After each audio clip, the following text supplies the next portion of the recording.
A surgeon closed my chest with wire and thread. My son split it open with 12 plain letters on a screen. By sunset, when the 6 o'clock broadcast washed over Boston's living rooms, they'd see me standing where they never pictured me, steady, visible, and not asking permission. I lay in a bed that hummed and blinked like a dashboard, the air thick with disinfectant and warmer than it had any right to be. Every beep from the monitor landed like a tiny receipt. Transaction approved, still here, try again. A white line of tape climbed my sternum, tugging whenever I breathed too deep. I'm a simple man, always have been, but I could feel the complicated arithmetic of survival running beneath the tape, beneath the skin, beneath whatever part of me still believed the right word could fix a thing. I picked up my phone, that little slab that teaches us to beg without moving. My thumb hovered. Family chat.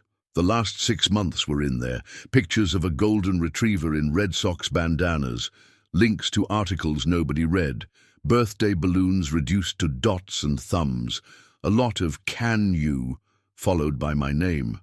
I typed, "Who can pick me up from the hospital in the morning?" The dots appeared, disappeared, came back like a bad magic trick. Noah, my son, 35, realtor, immaculate hair, always early to brunch, always late to truth. Fired first. Call a rideshare. Pat's game. I stared until the words went fuzzy. Then Tess chimed in, short for Tessa, crisp, tidy, a convincing smile in any room. Stay a few extra days. The house is so peaceful. A nurse rolled in on sneakers that didn't dare squeak. "How's the pain, Mr. O'Rourke?" she asked. Her badge said Lexi. Her hair was braided tight to keep from falling into what mattered. "It's honest," I said. It was. It bit in straight lines, as if measured by someone you could trust. Lexi smiled like I'd given her something useful to bring to the chart. "You're on track," she said. "Surgeon says if your numbers hold, we'll send you home in the morning." "Who's picking you up?" "Yes," I said. The shortest answer, that wasn't a lie. When she left, the room settled back into the hum of machines and a distant TV tuned to a weather map that made New England look like a problem that never got solved. Outside, rain braided itself into the lights on Brookline Avenue. I pinched the bridge of my nose. The tape pulled. I breathed through it. I could tell you I was surprised by Noah's reply. I could do that little dance we do when we try to make grief interesting by pretending it's brand new. But a truth long enough under your roof gets a habit. This wasn't a lightning strike. It was a leak you hear every night but only fix when the ceiling gives. My daughter texted 10 minutes later. "Jenna, ER nurse in Austin, Texas, miles away because you can love a city and still know it won't love you back in the way that pays your rent. I'm on shift, Dad. Call me at your noon. Proud of you. You did the hard thing." That one sentence could heat a cold room, not because it promised action, because it admitted the obvious. She'd seen me. I set the phone on the tray. The remote slid and landed against my knuckles like a small animal making its case for attention. On the muted TV above the cabinet, a scrolling caption caught my eye. "Harbor Hope Works. Volunteers needed. Eastie Revival." A shot of a boarded-up brick rec center near the Blue Line station, the kind of municipal sadness this city is full of, old pride painted over and peeled back again. The camera found a man in a yellow vest with a mustache that had its own zip code, Ricardo Rico Martinez. We worked the same tragedies, different years. I knew him from Ladder 12, back when my knees still believed they were immortal. He could get a line around a fire and a budget line out of a council meeting without raising his voice. "Live tomorrow," the anchor mouthed. Not hope, not a miracle. A schedule. Something my hands could keep time by without asking permission. My name is Caleb O'Rourke. 62. Boston-born, raised on triple-decker staircases that creak before they hold.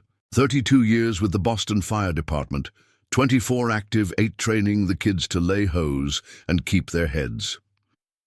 Retired after Ellen, my wife with 10 better ideas than mine on any given Tuesday, died in a recovery room that did everything it could and still had to turn out the light. When that happened, I sold the house that had her laughter dented into it and moved in above a nail salon in Dorchester, where the air smells like acetone and lemon and women who carry their days in their shoulders. A man who can board a window and not talk about it for a week can also co-sign a mortgage. Ours was a triple-decker in Savin Hill that Noah and Tess could show their friends and pretend they were born to it. I put down a chunk of cash, recorded a sliver of interest, told myself it was just ink, not insurance. We took a picture outside the title company, Noah grinning with his whole face, Tess checking her teeth in her phone. "We'll take care of him," she told the notary, nodding toward my son. I pretended she meant all 3 of us. What I didn't understand then, and what the hospital made plain, was that care has weight limits like elevators. And if you don't hang the little sign inside yours, people will load it beyond what it can hold without looking. Morning was a parade of signatures and kindness. Lexi tucked my discharge papers into a blue folder like a teacher returning a test with a note. "Good work, keep going." A volunteer with practiced wheels steered me past cafeteria smells and the chapel where grief sits in the second pew and pretends to be prayer. Outside, the air bit my face clean. Boston in November, salt, bus exhaust, bread from a bakery stubborn enough to keep the ovens hot. I called a cab, a real one, with a meter and a driver's license laminated and hung cockeyed. One of his hands was missing the tip of the middle finger, the nail ending in a smooth crescent of pink. He lifted my bag like it was sacred. "Where to, big guy?" "Dorchester, Adams Village. Then Eastie at 5 if my cardiologist isn't watching." "You find out at 5, he said. Cardiologists live for surprise. He drove like a man who'd learned to forgive. We cut past the common, where tourists in wet ponchos tried to convince squirrels to do tricks. We crossed the Fort Point Channel, the water a flat grey that could still kill you if you underestimated it. Outside my building, the driver popped the trunk, then hovered, the universal body language for "let me help without making you angry." "I've got it," I said, "but thank you like I mean it." "I hear that," he said. "My mother says meaning things is 90% of being interesting. My apartment is small enough that it's always tidy by accident. 1 bedroom, a window that looks out over a pizza joint whose sign swears it's been there since 1973, even though the phone number ends in 83. The radiator hisses like an old man at a magic trick. The table in the window is my bench, half kitchen, half command. I set down the blue folder. I boiled the kettle because hot water is an apology you can drink. Then I dragged a folding table out of the closet and clicked the legs into place. Field desk. I laid out a manila folder, a good pen, a legal pad with lines fat enough to catch a thought before it slid off the page. I put my discharge papers on the left and a blank index card on the right. Center my phone, screen down. If you want your life to stop kneeling, you teach your hands to sit where you put them. I checked the county's records first. Cook County got its act together online 20 years ago. Suffolk County limped after. The interface looked like it was built by a man who loved his job and had no budget. I typed the address, Noah and Tess's. The map popped up, a tidy rectangle with a parcel number I could sing in my sleep. I clicked through. Deed of trust, tax notices, that sliver of interest I'd recorded on a day when grief felt like a weather report you couldn't outrun. Last June, a change of address for notices. From my place to a P.O. box on Morrissey Boulevard that has never seen my hand. A blank where it should have said, "Other interested parties noticed." I felt something in me click into place like a wrench seated correctly on a stubborn bolt. Not rage, a gear. Information, then action. I printed the duplicate notice request. The printer groaned like a city bus at a stop it doesn't like, then spit the page into my hand. I signed with my name the way it's been my whole life. Cal O'Rourke, letters upright, the tail of the K like a hook that knows its job. I scanned a copy. Paper is an engine. Engines do not forgive men who say, "I'll remember later." The TV muttered the noon broadcast, East Boston, Harbor Hope Works. Volunteers spilled mulch from the back of a DPW truck like they were carrying something holy. Rico looked older and wider, and not less dangerous. The anchor's teeth did what anchor teeth do. I stared at the number on the screen, and then at the business card I'd fished from the shoebox. Rico Martinez, Harbor Hope Works. The card was creased, like it had done a tour in a wallet next to a photo I wasn't ready to throw away. I dialed. "Martinez?" he answered, one word, then quiet. "It's Cal," I said. "O'Rourke. Ladder 12, if the world still remembers numbers." "Cal," he said. I could hear the grin. "You owe me $50. I'm assuming you didn't call to pay it." "I'm calling to ask where you need me to stand," I said. "I can sand. I can hold a gate. I can say one sentence straight if the camera insists." "I need all three," he said. 5 o'clock, Easty Wrecking West entrance. Wear something you don't mind wearing forever." "I mind everything less than I used to," I said. After we hung up, I texted Jenna. "Home. Tea tastes like heaven wore flannel. Going to Easty at 5. Don't tell my surgeon." She wrote back, "I'm not your surgeon. I'm the daughter who believes you. Send a picture, not of the stitches, of your face." I picked up the index card and made today. Honest. Recorder. Duplicate notice. USPS. P.O. Box revocation. Harbor Hope. Arrive 4:30. I added one line at the bottom. Not because I needed it, but because a man should say what he's doing in words that can fit on a small piece of paper. Be precise. At 2, I walked to the UPS store because relying on online forms alone is like putting out a kitchen fire with an apology. The store smelled like cardboard and toner and stress. A woman with a name tag that said Kitty and a face that said, "Don't try me," looked up. "I'm here about a private mailbox I didn't authorize," I said. "I need to revoke anything with my name that isn't my hand." "We don't disclose box holders," she said, then squinted at my chest and softened. "We can confirm whether your name is on a form. If it is, and if you can prove your name belongs to you more than it belongs to the paper, we can revoke it." I slid my license under the plexiglass.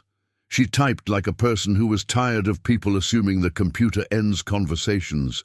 She printed a thin sheet and slid it back in a folder so it wouldn't touch the counter like a crime scene. "An authorization was added last summer," she said. "Your name, wrong middle initial, signature like someone trying to write with their left hand because their right is holding a bag of groceries. You can revoke it. Fill this. Sign in front of me. I'll make the note and send the certified letter." "You're a good person," I said. "I'm a clerk who likes rules," she said. "If people followed them, I could read more on my lunch." I filled the line. I signed my name next to the counterfeit like a blood test standing beside red paint. Back home, I lined the table with what the day had given me. Recorder stamp, UPS revocation receipt, discharge instructions in a pocket, business card. I took a shower. I dressed in clothes that forgive, a navy cap that's been through more weather than I have, shoes that don't argue with sidewalks. The red line carried me across the city. People watched the reflection of their faces in the train window like it was a cousin they used to know. On the platform in Easty, a boy wore a Bruins jersey 2 sizes too big for him and skated, in his mind, across the grey tile. The air here smells like salt and diesel and takeout garlic. At the rec centre, the chain-link gate stood open, jackknifed against a mound of mulch. Volunteers wore matching shirts that made them look like a team trying to remember the rules. Rico saw me. He came over with his arms open like a guy who'd learned how to hug after his first kid was born and then never apologized for it. "You look like a man who found a use for his hands," he said. "I woke up," I said. "Turns out that's not just a medical thing." He gave me a sanding block and a plank, and we sat on turned buckets. The wood under my palm felt like a promise. Kids ran past with small shovels and the seriousness of surgeons in training. The sun, such as it was, pushed through a cheap cloud.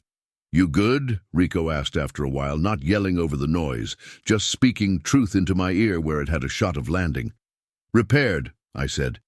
The word tasted better than fine. "Same," he said. "Different instrument." At 5 to 5, a producer with a clipboard and sneakers that squeaked like new gym floors pointed at spots on the ground and called them marks. The anchor adjusted her scarf. She tilted her chin like a person used to being trusted with faces. She saw my cap, did the math. 15 seconds, she said. Something that won't rot by morning. I nodded. The red light winked. The anchor smiled and made the city look safe for 60 seconds. The mayor arrived in a car that idled too long and said something about community that I chose to believe for the length of the segment because believing costs less than pretending you invented the world. Then the producer touched my elbow. "You served?" the anchor asked. "Boston Fire," I said. 32 years. I know how long a hallway is when it's full of smoke."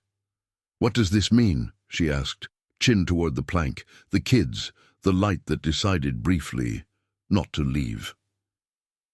"It means there's a place to come back to," I said. "Means a kid doesn't have to ask where he belongs. Paint helps. An open door helps more." She held eye contact for a beat longer than TV needs, which told me there was a person in there. "Thank you," she said. Rico clapped my shoulder. "You always did weigh words," he said. "Enough to matter, not enough to bruise." "I learned from a woman who made grocery lists like poetry," I said. "May she haunt me kindly." By the time I got back to Dorchester, my phone was having a seizure. Unknown. Noah, Tess, HOA, office. A cousin I hadn't seen since he took a lawn chair from my trunk in 1998 and never gave it back. I set the phone face down and made soup. Chicken noodle, too much pepper. A patience I didn't used to have. May, the building manager, 60-something, witchcraft with radiator knobs, 2 gold hoops and a stare that keeps teenagers honest, sat at the front desk knitting something green. "Television star," she said as I passed. "Sanding block cameo," I corrected. "That's the good kind," she said. "You're letting the phone scream in your pocket like a toddler who wants candy." "It doesn't know my rules yet," I said. "Teach it," she said, and went back to knitting a line that looked like strength pretending to be soft. Upstairs, I turned the ringer off and put the phone beside the manila folder like a dog learning to sit. I ate my soup. I watched the rerun with the volume low. When the anchor said the line about open doors, I felt my chest tug, and I smiled into it. Honest pain has its own mercy. Texts stacked. Tess, "We saw you on TV. You should have told us. People are asking questions." Noah, "Why are you getting notices from the HOA? Did you do something at the county?" HOA manager, "Notice of special assessment attached. Owners and interested parties encouraged to attend." Jenna, "You look like yourself, the real one." I didn't reply. Not from spite, from sequence. The order matters as much as the inventory. I wrote in the legal pad like it was the ship's log on a boat I refused to let drift. Recorder, duplicate notice, stamped, USPS, revocation, filed, TV, line delivered clean, Rico, alley. I added one more sentence because some truths deserve their own page. I am not a secret. When I finally picked up the phone, I called Jenna. "Hey," she said, winded in that way nurses always are, like compassion is a sprint nobody trained for. "You still awake?" I asked. "For you, sure," she said. "How's the hardware?" "Arguing and then agreeing," I said. She let out a breath, and I could hear her smile down the line. "You sounded good, like you meant it. You always did. You just did it quieter. Proud of you, Dad." I don't cry easily. The job beats it out of you or buries it where you can't trip over it, but a daughter's voice saying proud has weight. It lands right where the surgeon worked and rearranges furniture. "Thanks," I said. "You saw Lexi, the nurse. If the world had 100 more of her, nobody would shout." "We do," she said. "They just wear sneakers and drink cold coffee." We hung up. I set the phone down. It buzzed once more, stubborn. Noah. I let it go to voicemail because panicked men don't say anything new at night. In the morning, maybe he'd sit at his own table and find the page where we could write without begging the paper to be kinder than the hand. I turned off the lamp. The radiator made its small animal noise. Outside, somewhere on Gallivan Boulevard, a muffler gave up pretending it could do its job. I lay on my back because the surgeon said to for a week, hands laced on my stomach like a man trying to remember where his edges are. The wire pulled. The pain was honest. It asked me to choose my water carefully. Tomorrow the mail would come to my door because I told it to. Tomorrow a kid would carry a shovel at the wreck and look at me like men my age are supposed to have answers, and I'd tell him the truth. Doors and paint and showing up at 5. Tomorrow the HOA packet would land with a list of numbers pretending to be facts, and I'd underline the parts that were actually true. And when Noah finally caught me with his voice instead of the noise, I'd speak in sentences that could stand up under their own weight, not to convince him, to remind myself who I am. A quartermaster, not a judge. I lay there and said it out loud to the dark. I count, I place, I keep receipts. The city breathed through the window, like a big animal tired but willing. I let sleep come like a tide. When the morning asked if anyone could pick me up, I already knew the answer. "Now, friend, a small favor from me, neighbor to neighbor. Tell me where you're listening from in the comments. I picture your streets when I read your cities. If this story felt true, tap like, so I know to keep going, and hit subscribe for more long, messy, honest stories like this one. We'll walk the next miles together." The morning found my doorstep before I found my slippers. A green-edged postcard thunked through the mail slot and slid across the floor like a skating leaf. The radiator coughed once, then remembered its job.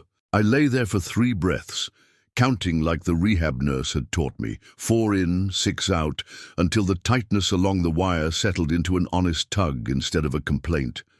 On the table by the window, I had left the battlefield ready. Manila folder, blue discharge packet, index card with yesterday's math, recorder, duplicate notice, UPS, revocation, Harbour Hope, steady hands at 5. I set the green card next to the pen like a medal nobody asked for. United States Postal Service, certified mail delivered. Small proof that paper can be told where to go and then actually go there. The kettle clicked. I poured water over a tea bag and watched it bruise the cup.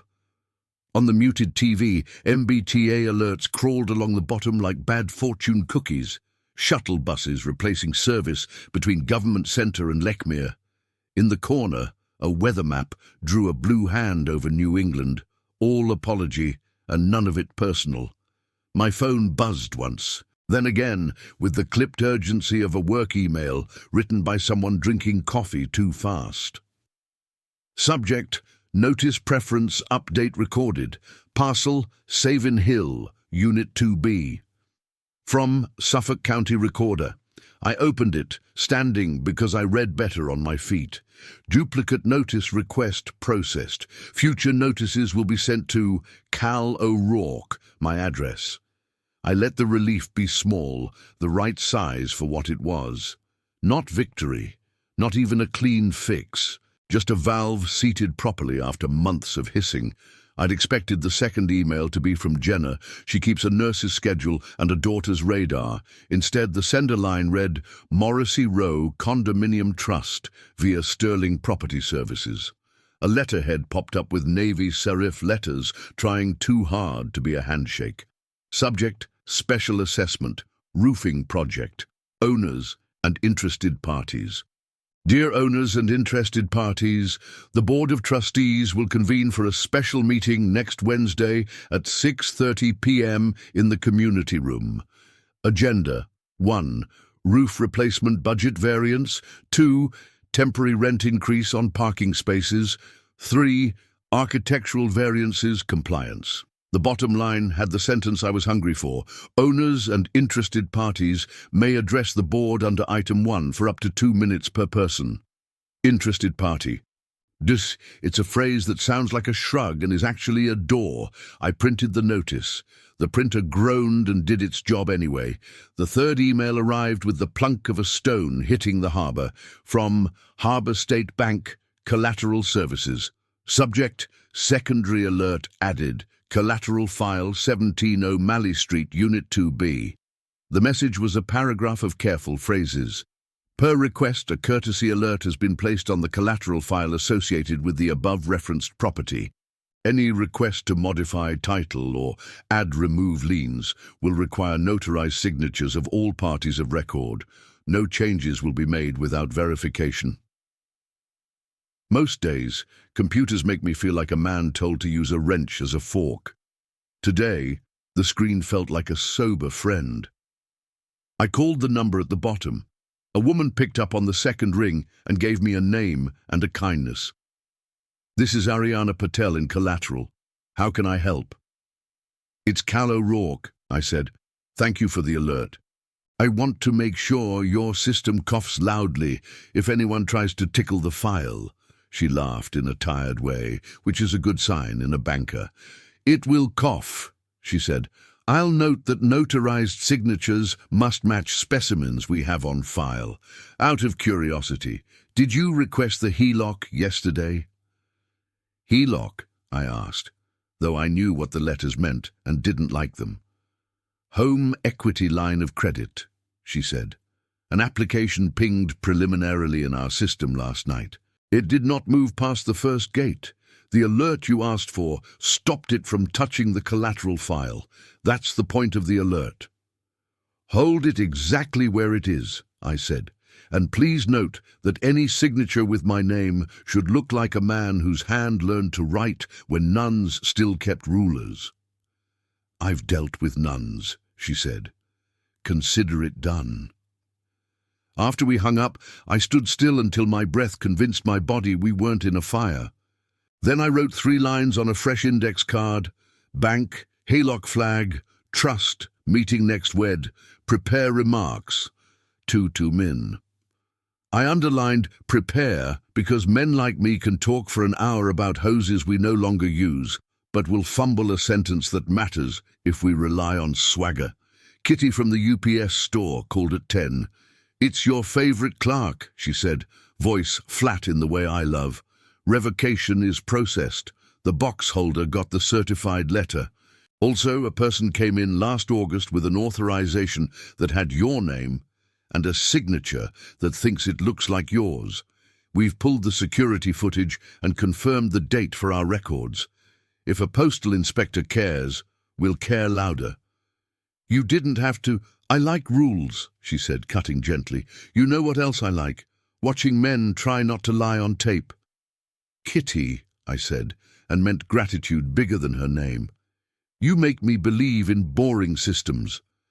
De boring is where the good stuff lives, she said, and hung up. I ate oatmeal because that's what my surgeon would tell me to do, and I'm learning to follow instructions when they come from people who respect the bodies of others. The bowl's warmth did the job the room couldn't. I wrote in my leather notebook yesterday's field log, a habit I picked up training recruits to see their work even when their ego was doing push-ups in the corner. Recorder stamped. UPS revocation. Collateral alert. HELOC application tried to peek. The house has nerves. Good. At noon, the door buzzer made the noise it makes when May wants you to know there's someone you don't owe time to. Mr. O'Rourke, she said into the tinny intercom, a gentleman in a suit with sneakers. He says he's from Sterling Property. I'll come down, I said. Elevators are for bodies that didn't get sawed last week, but stairs are for men who need the minute between floors to put their words where they belong. He was 30 maybe, in shoes that could do the mile if a client asked. His hair had the product look that says, I can sell you a solution. He held a folder he kept patting, the way people do when they don't want to put it down because it holds the last certainty they brought on purpose to a conversation. "Connor Glynn," he said, hand out. "Property manager for Morrissey Row. Do you have a minute?" "If it's a good one," I said, shaking. "I wanted to introduce myself ahead of the meeting," he said, "and clarify expectations. The board is trying to keep the agenda constructive." "They can keep it honest," I said. "Constructive follows." He nodded in the way of a man who would agree with anyone for the first 5 minutes to find out where the landmines were. "We have a significant roof variance issue," he said. "Weather moved the timeline, and there are a handful of architectural deviations that have to be brought into compliance. The board prefers to discuss those privately. Public comment will be limited to the budget variance." "Owners and interested parties speak under item 1, I said. "That's what your letter said. I'm interested in a party." He tried a smile, then put it away when he saw I wasn't collecting smiles today.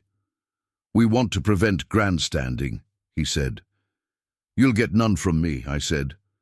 2 minutes, one sentence that fits on an index card, and some paperwork I'll let you read without asking you to like it."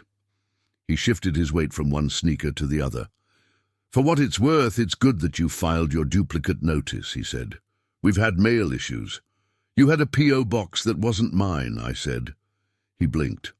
"I'll see you Wednesday," he said, pivoting like a man who suddenly remembered he left something in his car. Back upstairs, I laughed once into the empty room and let it be what it was. Not delight, not triumph, just oxygen finding a new hallway. I texted IAFF Local 718, the retiree coordinator, because we share a language that picks you up even when it doesn't pick up your call. They sent a name I didn't know. Maya Wolf, South Boston Legal Outreach. Limited scope, knows bylaws, speaks human. I dialed. "This is Maya," a voice answered, quick and not pretending to be anything but a person with a phone. "Maya," I said, "I got your number from Local 718. I'm the boring kind of emergency." "I like boring," she said. "It knows how to sit. Tell me the facts, not the feelings." I told her surgery, discharge, text, news, duplicate notices, P.O. box, HELOC application that knocked and got told to wait on the porch. She let me talk without letting me wander. "Okay," she said. "Here's what we'll do if you want me. Affidavit of identity and non-authorization, notarized, a letter to the bank memorializing the alert and requiring matched signatures, a letter to the condo trust demanding inclusion on all notices per Chapter 108.3a, with a request for the last 5 years of minutes and the budget ledger for the roofline item. We'll also ask for their conflict policy." "You had me at affidavit," I said. "When?" "Today," she said. "I'm 3 stops from you. I can come by with templates and a notary stamp if your hand can sign without getting mad." "It can," I said. "It prefers blue ink." She laughed, the right kind. "Text me your address," she said. "I'll bring tea. You can judge me for putting honey in it." May buzzed 15 minutes later. "A woman with a red scarf and a binder," she said. "She looks like she already did your homework." "Send her up," I said, "and tell her the elevator is honest." Maya filled my doorway with the kind of posture that says, "I'm not going to waste your time or mine." We sat at the table, my field desk suddenly looking tidy enough to be proud of. She flipped open a laptop that had seen the inside of 100 conference rooms with bad coffee. "Let me see your license," she said, "and any sample signature that isn't on a check." I slid my license and my union card across the table. She photographed both with a phone that made a polite click. Then she slid a piece of paper toward me. "Affidavit of identity and non-authorization," the header said, like a citizen test written by an honest clerk. It read, "I, Caleb O'Rourke, declare under penalty of perjury that my signature has been misused on mail authorization forms for P.O. Box number, and that I did not authorize any change of address on the parcel number." I further declare that any future use of my name requires my live signature as attached, and that I request duplicate notices on the above parcel." She looked up. "You'll sign in front of me. I'm a notary for this clinic. Then I'll scan and send it certified to the bank, the trust, and the P.O. box. We'll keep originals in your folder." "Paper is an engine," I said. Her mouth did a small surprise thing. "My grandfather used to say that," she said. "He was a tailor, kept a little book of measurements. He'd write the numbers and then whisper, 'If it's not on paper, it didn't happen.' I thought he was just being dramatic about pants." "Your grandfather could have run a station," I said. "He knew the job." I signed. The motion felt like a line I'd walked my whole life. The blue ink looked like it belonged there. Maya stamped the page with a notary seal that didn't look like it got rescued from a junk drawer. "Now," she said, "the bank," she typed while she talked. "We remind them of their duty to verify signatures. We add your specimen. We ask that the collateral file be locked to modifications without everyone at the table. We keep it polite enough that they don't waste time getting defensive." "And the trust?" I asked. "We make them find their bylaws," she said. "Then we read them better than they have. We request the minutes, the budget, the conflict policy. We tell them you'll speak under item 1, and you'd appreciate copies of any engineer bids so you can comment like a person who knows a roof isn't magic." I smiled in a way that made the wire complain.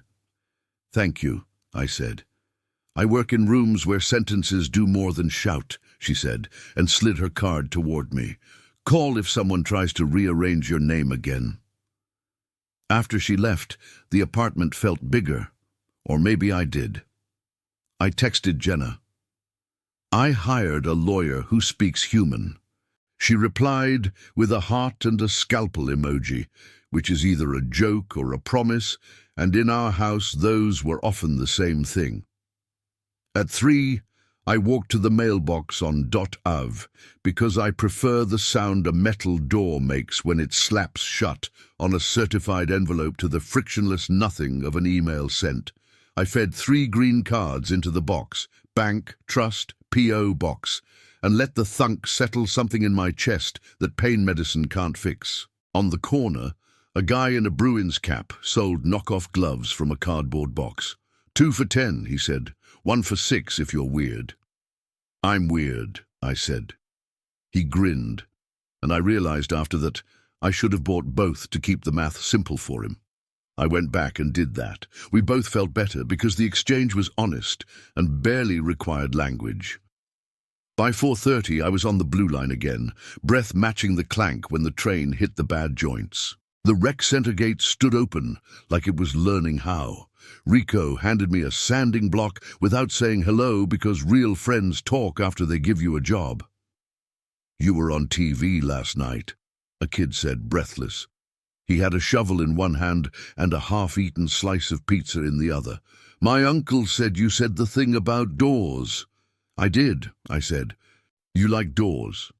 "They're better than windows," he said, and ran off, leaving me with a sentence I might write down later because it was truer than he knew. The anchor showed up in a down jacket that tried to look like it wasn't about fashion. 10 seconds, she said to me. "Weather took one of your 15. 10 is fine," I said. "Truth fits." When the little red light winked this time, I didn't look at the lens. I looked at the plank under my hand. "Community is like a toolbox," I said.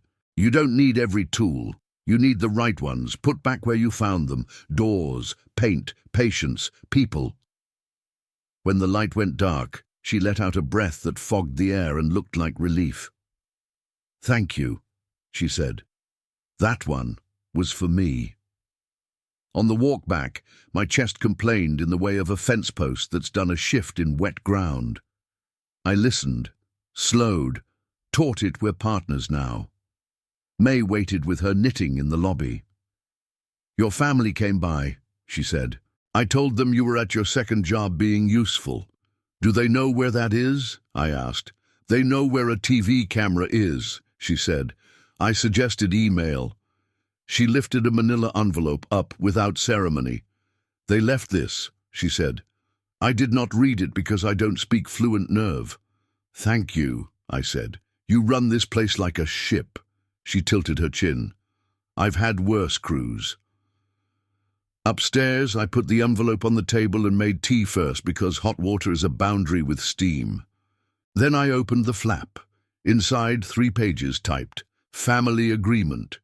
It proposed that we coordinate narratives for the sake of harmonious community relations, that all communications be routed through internal channels, and that I refrain from public commentary that may cause reputational harm. It offered at the bottom a check amount that was both arbitrary and weirdly specific, $9,500. There were signature lines next to our names. Mine first, like a man stepping into a trap politely. I set the papers down and let them sit on the table like strangers who'd wandered into the wrong apartment and were pretending the couch is theirs. The phone buzzed with a text from Jenna just then. How's your heart? It read. Honest, I typed back. It pulls when it should. At 8, the buzzer went again. May's voice, deadpan as snow. 2 visitors, she said. They have coats and faces. Your call. Glass, I said. Down in the lobby, I press the intercom button and watch them through the lens that makes everyone look like a suspect on a show that lies to you with lighting. Dad, Noah said, leaning toward the camera. He looked well-fed and empty-eyed in a way I didn't recognize. We left a letter. We think it's fair. Fair to who? I asked. To everyone, Tess said, stepping into frame. She held her coat closed at the throat like a woman who wants to look put together while she's falling apart. It keeps this from getting messy. We live in messy, I said. We can do it without lying. You're making a scene, Noah said. People in the building are talking. Good, I said. Talking is cheaper than lawsuits. Can we come up? He asked. No, I said. We can talk in a room with chairs next Wednesday. I look forward to it. Dad, he said again, this time like the word had some weight in it. We didn't mean to. Meaning is a luxury, I said. Practice is policy. Email me your questions. I'll answer in writing. I took my finger off the button. May raised an eyebrow at me, like a teacher who likes your essay, but won't tell you until you turn in the next one too. Back upstairs, I read their agreement again. Then I wrote 2 sentences in my notebook and underlined them. No private contracts about public truth. Do not sell your name for a receipt that won't balance. I had just turned off the lamp when the phone chimed one more time. A subject line lit the room. Collateral alert triggered. Action held. Ariana again. A request to modify the collateral file has been received. Action held pending verification of all parties. Associated action. Home equity line of credit. No changes made. I laughed softly, though nothing about it was funny. Caught, I said to the room, not to be cruel, to be honest. The kettle in the kitchen clicked itself back on by accident or memory, mine or its, and the radiator, as if jealous, hissed its approval.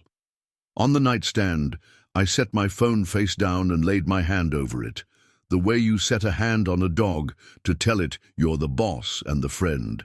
Sleep came like a slow truck finally making the light. Before it did, I said it again because a man has to hear his own sentences with his eyes closed. I count, I place, I keep receipts. They say the city wakes up in layers, heat, noise, bread. Mine started with a phone call and a badge I couldn't see. Mr. O'Rourke, Inspector Karen Rivera, U.S. Postal Inspection Service. Her voice had the crispness of someone who keeps files in straight lines. We received a referral from the UPS store about an authorization using your name. Kitty doesn't play, I said. She does not, Rivera said, amused. We're opening a mail fraud inquiry. I'll need your affidavit, a copy of the revocation, and any returned county mail that shouldn't have come to that P.O. box. We've asked the store to pull security footage for the day the authorization was filed." "Done," I said. "And thank you for making boring sound heroic." "Boring is where the crime lives," she said. "We'll keep you posted." I emailed scans while the kettle muttered itself awake. On the TV, a traffic helicopter sketched red across the expressway, like a wound you could see from space. In my inbox, a packet from the condo trust. Agenda, budget spreadsheet with the roofline item, a number so large it felt like a threat. A footnote, architectural variances, late fees pending review. They always hide the sharp things in the footnotes. I called Maya. "Got your packet?" she asked before hello. I did. The footnote has teeth. "Good," she said. "We'll ask them to keep it out of the carpet." We walked the packet together over the phone. She translated the accounting into human. 3 bids, she said. 2 honest. 1 looks like somebody's cousin needs a boat. "Which one?" I asked. "The one with a contingency line labeled Miscellaneous Community Impact," she said. Translation: "We didn't do math." At noon, the building's wired landline rang in the lobby. May tapped her pen against the receiver like a gavel. "Mr. O'Rourke, there's a gentleman downstairs asking if we accept served documents here. Are we a law office now?" I asked. "Only the good kind," she said. The process server wore sneakers and a grin, envelope in hand. "Notary board notice for a business on Morrissey that let their stamp get loose," he said. "You know anything about that?" "I know my name isn't their toy," I said. He nodded like I'd passed a test he didn't advertise. "Have a good one." Utit. By late afternoon, I had done enough to keep my own hands from thinking they needed to punch something. I took the blue line to Eastie. Rico was a moving triangle of errands and good humor. He looked at me, took in the stiffness. The breath held 1 second too long, then handed me a job that used my shoulders but not my chest. "You pick the screws," he said. "Let the kids feel like they're using hardware that passed inspection." "I was born to pass inspection," I said. The boy from yesterday appeared carrying a rake like a flag. "You on TV again?" he asked. "Just my hands," I said. At 5:30, the anchor did a second live hit. Weather ate half the segment. She tossed me 10 seconds anyway. "Got another sentence?" she asked. "Community is a ledger," I said. "Small corrections add up. Paint, receipts, doors that open on time."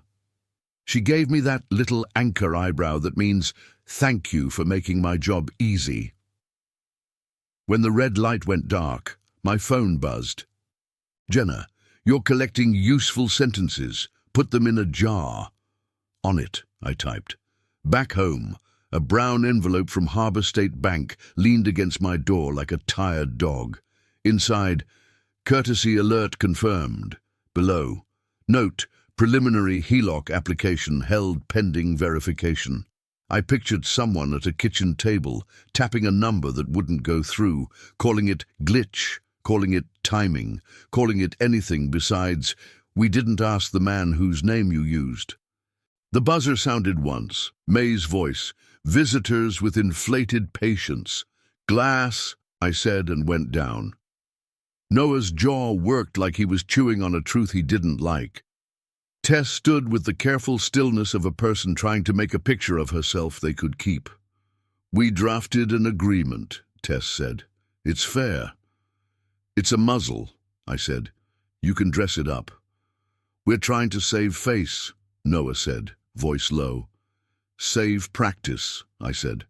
"Faces take care of themselves." "Can we, please, off camera?" he asked. "This is off camera," I said. "It's also not Wednesday. Email me. I'll read it tomorrow, not tonight." He stared at the red light over the door as if it could teach him manners. Tess exhaled, long and thin. "Everyone is watching," she said. "Good," I said. "Maybe they'll learn something." Back upstairs, I laid the bank letter in the folder, the way a mechanic lays bolts out so nothing ends up inside a machine where it doesn't belong. I wrote in the leather book, USPS, Rivera opened case, trust, agenda with interesting footnote. Bank, HELOC held. Family attempted a hush, said no. Then I took a breath so slow it needed its own permit, set the pen down at a right angle, and slept like someone had turned down the volume on a storm.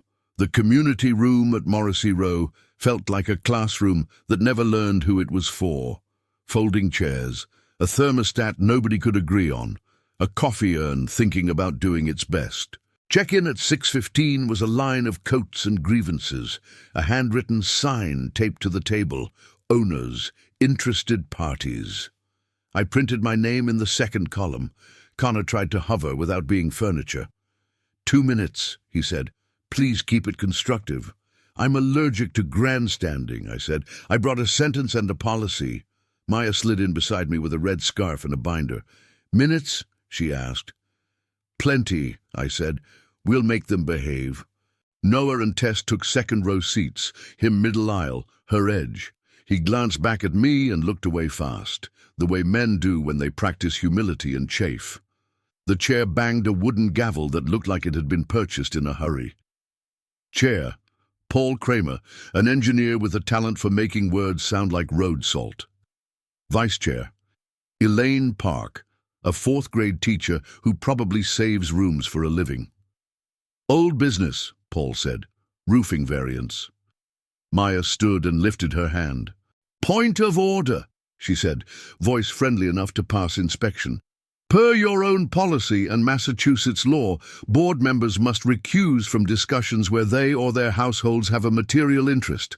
I see an architectural variance involving Unit 2B in the agenda notes. Paul blinked. Elaine leaned forward. Tess kept her face flat, then looked at her lap, then at the ceiling, then at nothing. Connor cleared his throat. We will, yes, recusal, he said. Thank you, Maya said. She sat. I felt the room exhale. Public comment, Paul said, nodding at me like a man who knows when to let a steady hand speak. I stood. The wire pulled. I spoke slow enough that it could keep up. I'm grateful you corrected the mail, I said. Grateful for the duplicate notice on file. Here's my ask. Commit in writing to recusal by policy, add signature specimens for payment postings, and publish the roofline ledger monthly until the project is paid. Community is a ledger of small corrections. This is one. I sat. The room did that hush a room does when calm lands like a verdict. Elaine spoke like a teacher who doesn't need to raise her voice. We'll adopt a recusal acknowledgement tonight, she said. We'll institute signature specimens for owner files. We'll publish a monthly roof ledger. A woman in the back, scrubs, hair in a bun, name tag reading mirror, raised a hand. As a neighbor, I'd like to say, don't sign your own permission slips, she said. Laughter, warm and grateful, not mean. Paul glanced at Tess. She stared into a distance only she could see. He tapped the gavel. So ordered, he said. The rest of the meeting led itself. Schedules, bids. Maya asked 2 surgical questions that made a bad contractor shrink. Connor took notes like confessions. After adjournment, the chatter lifted from the floor in clumps. Elaine came over. Thank you, she said. You made my work easier. I like rooms with adults, I said. Noah hovered, then stepped forward, no folder this time. I heard you, he said. The words looked like they'd paid a toll getting out. Good, I said. I didn't know about the P.O. box thing, he added, quieter. Then learn what your name is attached to, I said. Start there. Tess stood with her coat folded over her arm like armor. She met my eyes for a beat. There was something like respect there, and something like accounting. We'll talk, she said, not a threat, not a promise. On the sidewalk, the harbor air cut clean. Maya pulled her scarf tighter. That's a lot for 2 minutes, she said. Practice, I said. I used to teach kids to lay hose in a straight line. She smiled. I can tell. Dawn brought an email with the politeness of a folded flag. Subject, Board Action Summary. From Elaine Park. Effective immediately. 1. Recusal acknowledgement adopted, attached. 2. Signature specimen protocol instituted. 3. Roof ledger to be posted monthly. 4. Chair Paul Kramer tendered resignation as chair to avoid appearance of conflict. Vice Chair Park acting until special election. No apology. Policy. Better than flowers. The second email was shorter. From Ariana at Harbor State Bank. FYI, HELOC application withdrawn by applicants. Alert remains. Behavior before explanation. The older I get, the more I trust that order. I brewed coffee too strong on purpose. The smell was a small sermon. On my doormat, another green card with my name and a black scribble where a mail carrier took a second to be official. I lined it next to the others, a parade of receipts. The buzzer sounded. May's voice was soft. "He came alone," she said. I went down. Noah stood in a coat that made him look like he was auditioning for adulthood. He held nothing. No folder, no check, no busy hands. "I wrote a statement for the postal inspector," he said. "I signed with all my letters. I didn't know about the box. That's on me." "Good," I said. "Let it sit on you for a while. Don't rush to give it away with a gesture." "I withdrew the HELOC," he added. "We'll pay the roof correctly." "That's between you and math," I said. "Between us is this. Your name is not an accessory." He blew a breath through his nose and nodded. "I thought you were gone," he said. "Not dead, just out of the way." "I was quiet," I said. "There's a difference. I'm still here." He swallowed and tried on a question like a shirt he didn't think would fit. "Can I hug you?" "Not yet," I said, "but not never." He took it, honest. "Okay," he said. "Saturday, Easty. I'll bring a rake. I won't talk on camera." "That's a real plan," I said. Upstairs, I wrote the morning honest. Chair stepped down. Park in charge. HELOC withdrawn. Son wrote a statement. "We're using sentences now." The radiator hissed like approval. Maya called. "Quick one," she said. "Condo Council circulated a conflict policy for permanent adoption. They learned the lesson fast." Rivera emailed. "She's referring the P.O. Box notary matter to the state. Kitty is a dream witness." "Kitty's a hero," I said. "Heroes file correctly," Maya said. "You're doing great."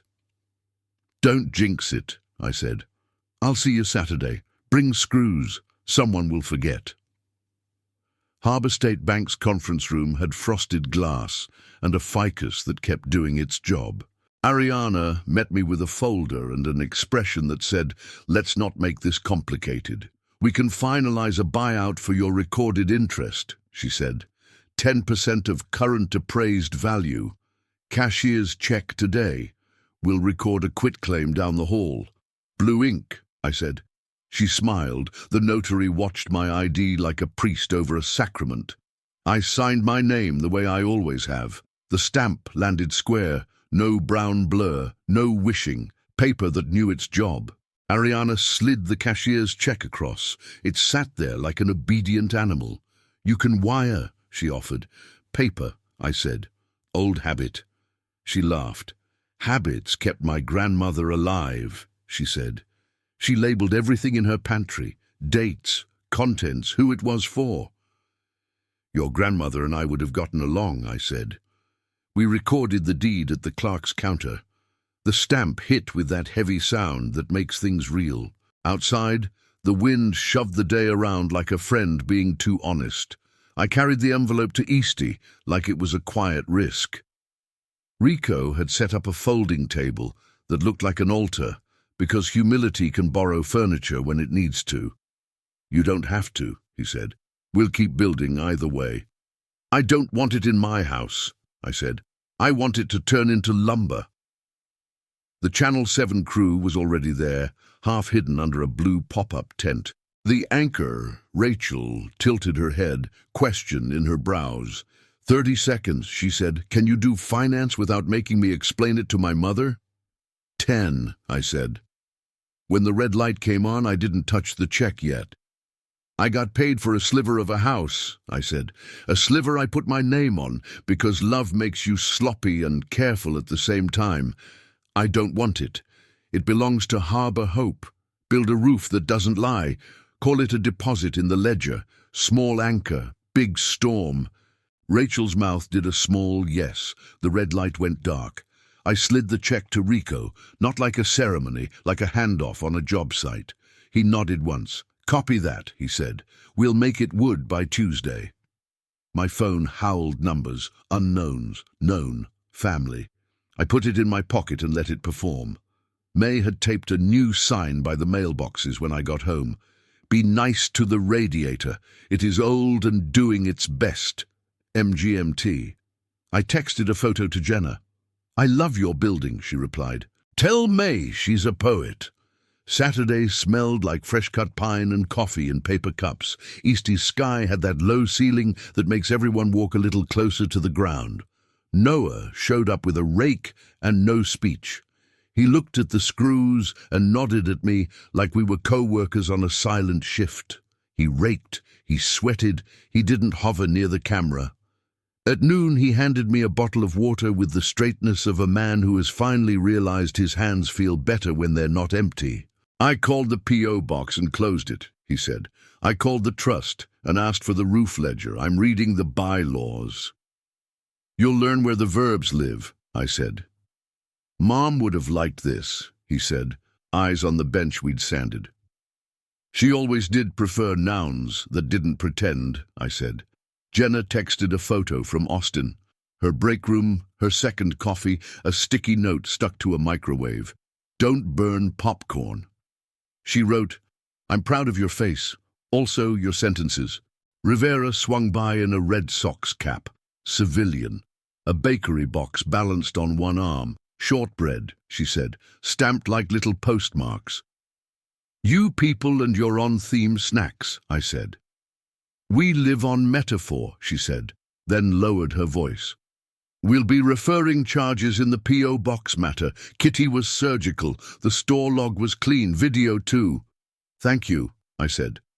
"I like cases that make me glad I kept this job," she said. "You did that." Rico waved a board into place. Maya appeared with a bag of screws because she knows people. May, surprisingly, arrived in a coat that could shame February. She carried a tin of oatmeal raisin cookies and policed the distribution like a principal. Monday tried to be ordinary and failed. The notary board's letter arrived with the straightness of a ruler. "Notice of investigation," it read. "Commission expired.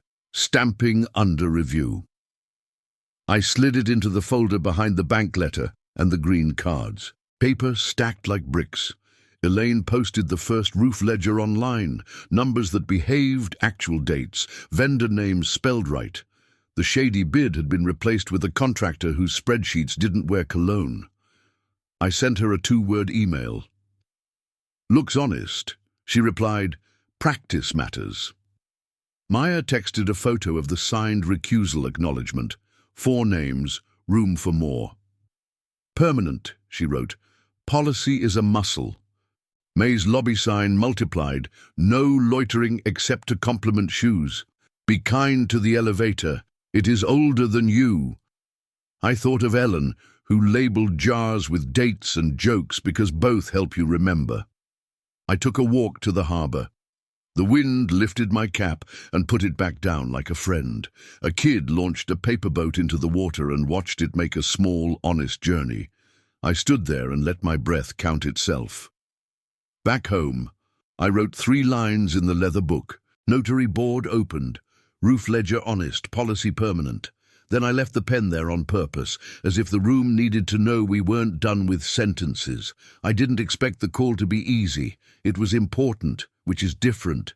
Jenna conference called us at 7. Her kitchen, my window table, Noah sitting in his car, parked 2 streets over, because paradoxically the proximity helped him speak.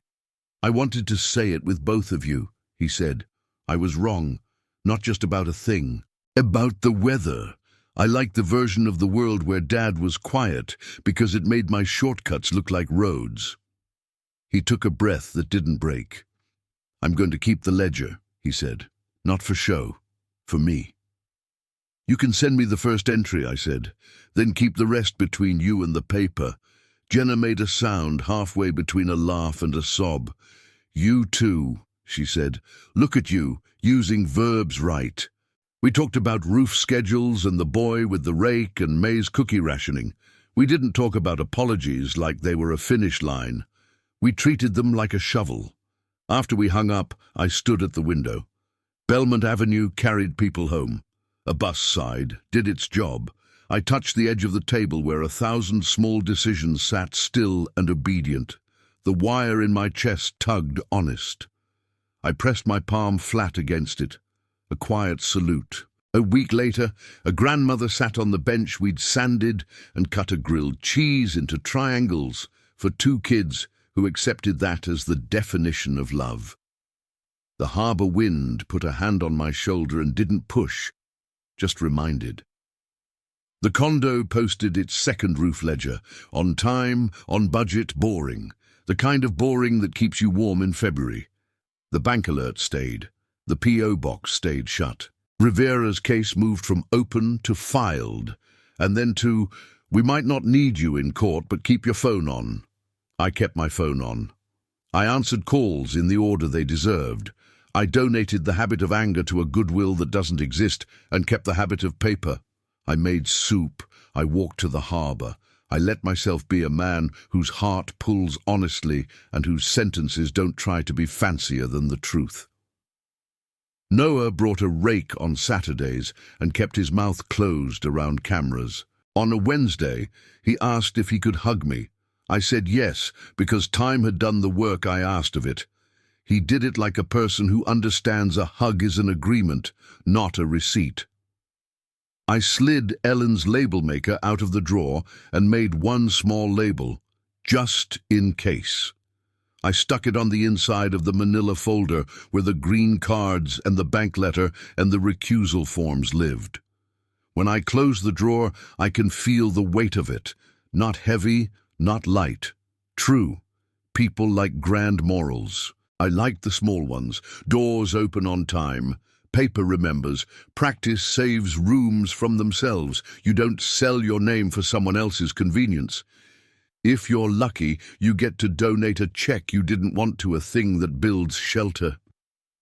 A surgeon put my chest back together with wire. My son takes care not to cut it again with sentences he hasn't earned.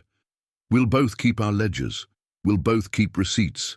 I'll be in Eastie most Saturdays until the benches stop needing me. After that, there's always another door. When the evening news puts a face on the screen, I don't flinch anymore. If it's mine, fine. If it's a kid with a rake, better. Either way, the line holds. Gates open where and when they should. Anchors keep the ship steady while the weather remembers our names.